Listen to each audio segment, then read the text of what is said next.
Hey everybody, hope you're doing well and that you're ready for some linguistics because we're going to be going over how to answer solutions on the NACLO invitational round today. The invitational round is always on the first Thursday of March from 9 a.m. to 1 p.m. in our time zone. It's usually advisable to arrive before time and as always have black pens in addition to your pencil and perhaps a few colored pens as well to help you solve the problems. The NACLO invitational round is different from the open round in that now you have to explain some answers. This will only be the case for about 60% of the problems on the NACLO invitational according to the NACLO handbook, although usually they're dispersed throughout different problems. So this problem might have a few explanations, this one might have one, this one might have none, and this problem might have one. So let's see some examples of prompts asking us to explain from past invitational rounds. Explain your answers by describing the structure of Tamil words. Explain your answers.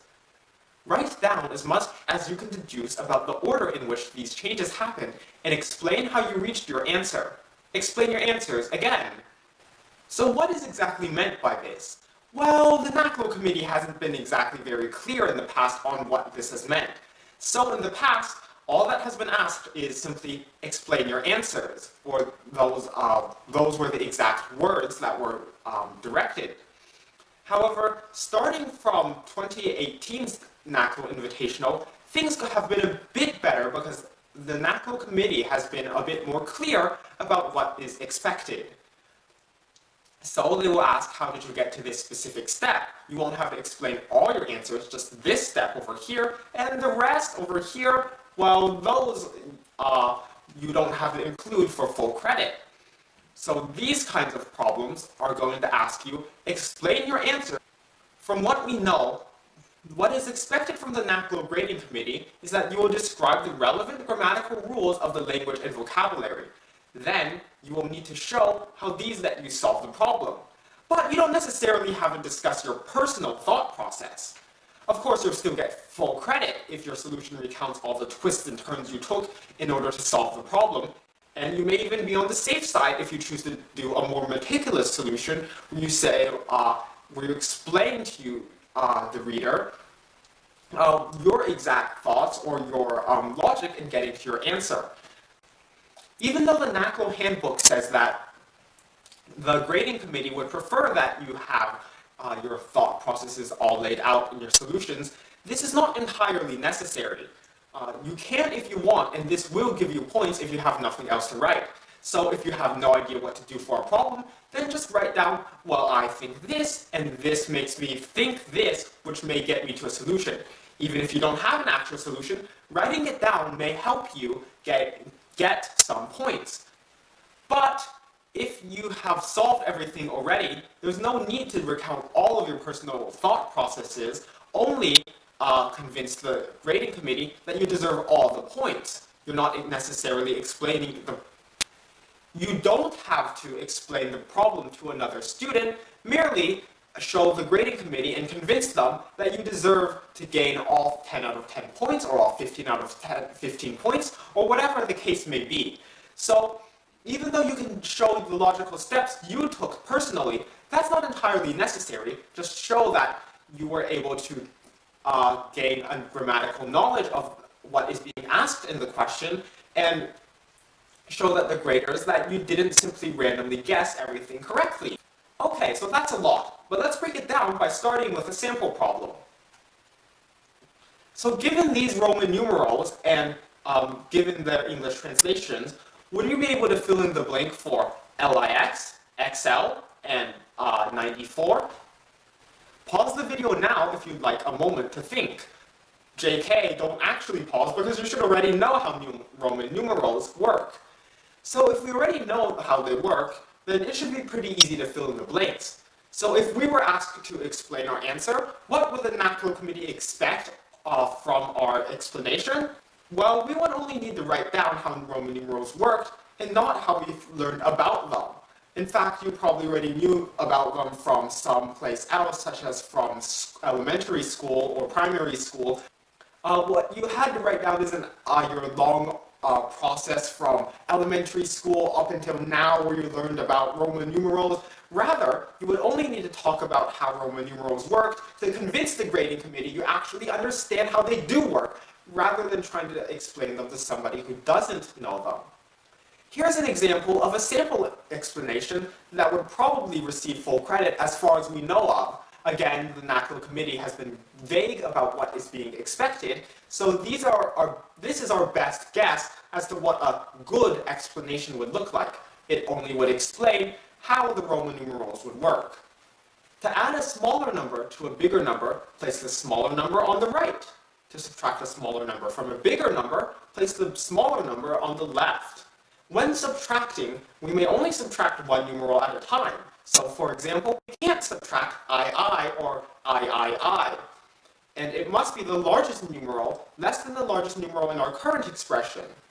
So, you can't write 45 as VL. We also can't have 4 of the same numeral in a row. So 4 is not I. Wow, that could be an apple product. But rather, IV also could be an apple product. See how that worked? We didn't have to explain our full line of reasoning for how we got from here to here to here. Rather, we just had to recount that we were certain that we knew how Roman numerals worked. Now, let's see if we can do another example. Here, we have the Huli language, which is a language spoken in Papua New Guinea. Here we see the perfect squares from 1 squared to 10 squared written in an unknown order. It's advisable for you to have a printed copy of this if you'd like, but you can also pause the video once more if you, or for the first time, if you would like to not print something out. Okay, let's see how this problem would be solved. Now, this problem is difficult. So before we write our explanation, let's see how to do the problem before we actually start writing things down. We see that numbers in Huli generally have 3 parts. There's the initial part, the middle part, and the final part. We see, for example, that Mbira, Dira, and Maria must be 1, 4, and 9, not necessarily in that order. We also see that Nwira, Ni, Pira, and Nwira, Ni, Mbira must be 16 and 25, not necessarily in that order. Therefore, the base of this is less than. That's because of the lengths. Because these are the shortest, we know these must correspond to 1, 4, and 9, and to 16 and 25. Therefore, the base must be greater than 9, but less than 16. Our bases are most likely 12, or less likely 15. But, since 12 goes into 25 twice, so because 12 times 2 plus 1 equals 25, and meaning that it goes into 25 twice. But, since 12 goes into 25 twice, so 12 times 2 plus 3 equals 25, we see that we can't get both 16 and 25 to start with Nwira Ni if the base is 12. That's because 16 would be expressed as 12 plus 4, but 25 would be expressed as 2 times 12 plus 1. So the base can't be 12. Our next most likely candidate for base must be 15. Because we see it twice in our 1 squared to 5 squared, and since the base is 15, we know Mbira must be equal to 1, because 1 is the perfect square, and so 15 plus 1, or our base plus 1. So 15 plus Mbira, which must be 16, and Mbira must be 1. Now that means Maria must be 4, because we see it 2 other times. One time in 49, 3 times 15 plus 4, another time in 60, which equals 6 times 15 plus 4. Similarly, we know that Pira equals 10 because 25, which is equals 15 plus 10. And we know that Waragaria must be 6 because it appears twice. And 81 equals 15 times 5 plus 6. And because 81 equals 15 times 5 plus 6. And because 36 equals 15 times 2 plus 6. And that works out really nicely, because j must be equal to 100, knowing that j equals 6 times 15 plus 10. So Waragaria must be 6, and Pira must be equal to 10. So that's all good, nice and good. We see that the initial segments multipliers for our bases, so we put in some number equals we equals 15 times that number, and for the final segment, we just add it on.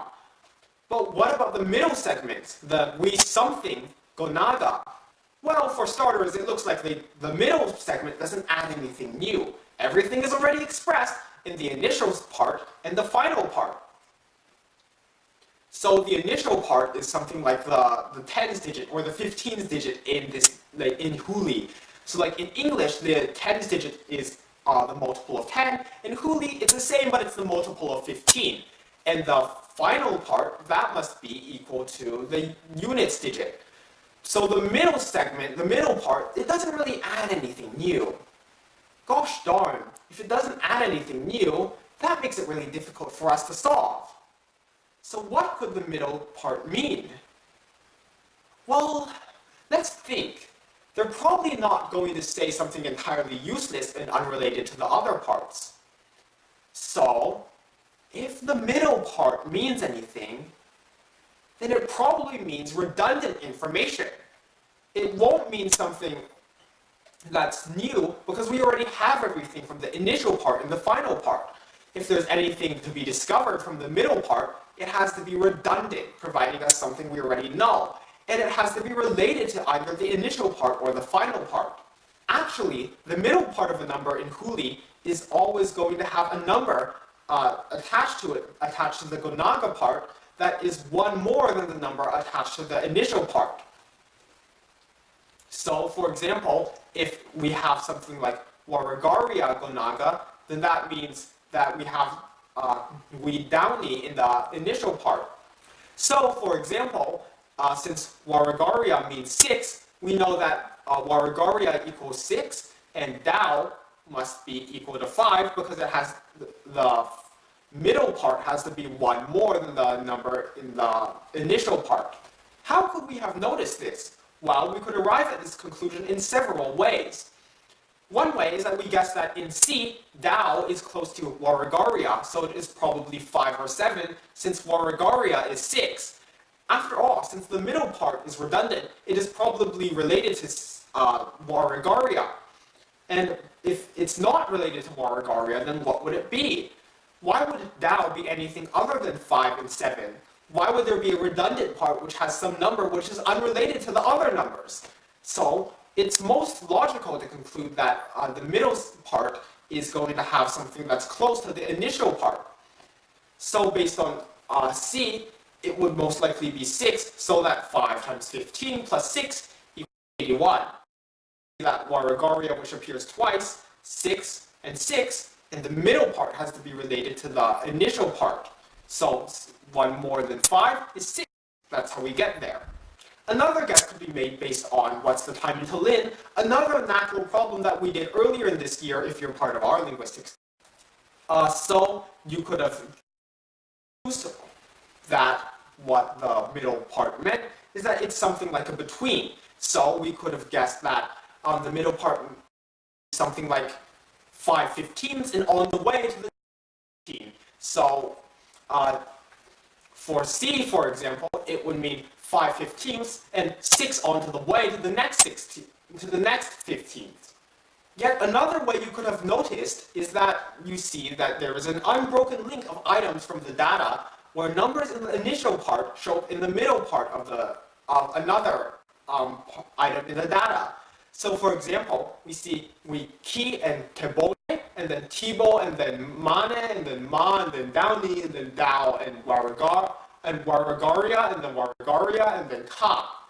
Because we find these unbroken links, we believe that the initial and middle parts be consecutive integers. That's because each consecutive perfect square, at least starting with 36, it has a 15th digit that is 1 greater than the 15th digit of the previous perfect square. So for example, 25 is equal to 15 plus 10, 36 equals 2 times 15 plus 6, and then 49, 3 times 15, and then you add 4, then 64, 4 times 15, then you add 4, then 81, you have 5 times 15, then you add 6, and then of course 100, 6 times 15, then you add 10. So starting with 1, 2, 3, 4, 5, and then each perfect square has another 15 greater plus some other integer, some residue that you add on after you add 15. So we believe that Ki and Thibault must be consecutive, Thibault and Mane must be consecutive, Ma and Downey must be consecutive, and Waragaria must be consecutive, and Waragaria and Ka must be consecutive. It should be clear how this all works. So here's an example of a solution we might write. Huli has a base 15 system. Numbers between 1 and 14 inclusive correspond to a single word, which we'll call the final part. For numbers between 15 and 29 inclusive, we say we're in need before the final part to add 15 to the final part. And you'll notice that we can underline this part in the event that you can't do like bold or italic in your handwriting, or if you want to make this stand out as a vocabulary word that you're defining for the purpose of this problem. For numbers greater than or equal to 30, we have an initial part written as we x, where x is some number. Then we have a middle part written as we x plus 1, neganaga, where x is the same as in the initial part. Then we have the final part, which is still just a number that's less than 15. The value of the number is equal to 15 times x plus the final part. For example, in item J, we waraga, we kana gonaga pira has x equals 6 equals waragaria, or in this case it's shortened to waraga. And we also have x plus 1 equals 7, which equals ka. Finally, in the final part, pira equals 10. Therefore, the expression in item J is equal to 15 times 6 plus 10, which equals 100. So that's how you would write an explanation if you were asked to. But if you couldn't actually solve the problem, but you still wanted to maximize your points on NACLO, then you would write down your thought processes. Or if you want to stay on the safe side and be absolutely certain that you get points, then you can write an explanation like this, which shows a light on your thought processes. So you would say, Mira, Dira, and Maria are the first 3 square numbers, but we don't know which are which.